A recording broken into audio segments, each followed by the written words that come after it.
And we have another question from Lorna that she's put onto chat. So, trying to encourage our operatives to complete the wiring update remotely. Do you know if there has been any feedback on how well it is being supported and how successful the candidates have found it? I have heard a bit of feedback about the BS 7671 online course, and it's been very favourable.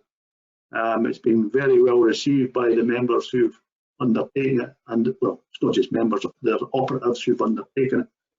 I presume that's what you're talking about, Lorna, the update course.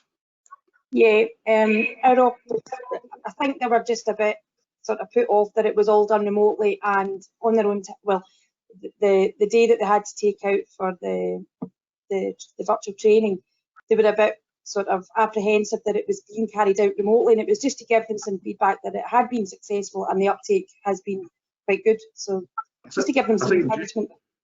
I think Jenny Crines has kind of implemented an online so that they're able to fill out the workbook part of it quite well. I think the other bit of feedback I found from it was that it's more relaxed.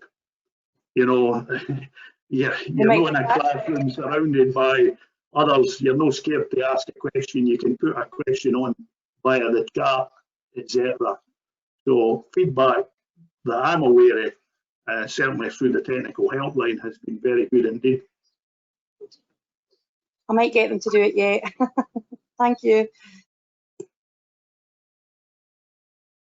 Thanks, Lorna, and thanks, Bob.